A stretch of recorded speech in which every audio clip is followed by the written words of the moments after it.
প্রসব বেদনা না উঠলে কি প্রসব হয়? তারপরে জোর করে সিজার করে বের করতে হয় নাকি? কথাটা বুঝলেন? এই যে প্রসবের যে যন্ত্রণা, এটা মা ছাড়া তো আর কেউ জানে না। জানে? তাহলে কি ব্যথা কেউ জানে না সে কথা। এখন বেবোধ জামাই যদি হয়, এই গল্পটা মনে পড়েছে। দাঁড়ান, এক জামাই শ্বশুর বাড়ি গেছে,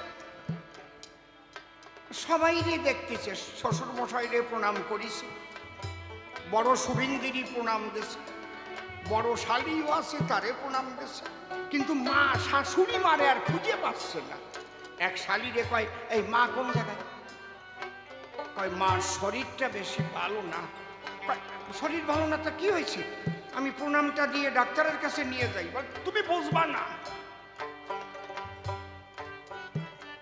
কি বুঝবো না? আমি এই বাড়ির জামাই, আমার বোধ নাই? আমার শাশুড়ির শরীর খারাপ, আমি সেই জায়গায় যেতে পারবো না? তুমি বোঝো না আমার ব্যথা ব্যথা। কয়, আমার কাছে অম্বলের ট্যাবলেট আছে, জামাই করছে, জেলুইসিন আছে, জিনট্যাক আছে, প্যান্ডি আছে, 4-5 রকমের, ওমেস ডি আছে।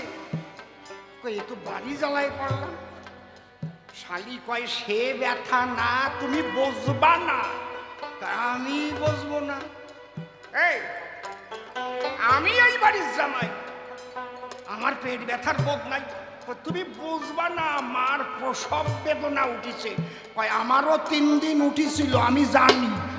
কি বলদ জামাই!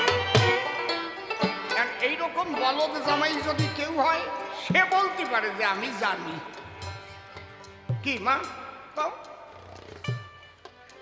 আমার না এসব বাজে কথা ভালো লাগে না, আমার লজ্জা করে। ওই কিছু কিছু মানুষ দাঁড়ায় আছে, কয় না কেন, কয় না কেন।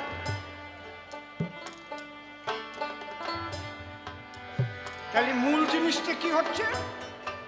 তিনি সাকারে ধরা দেন।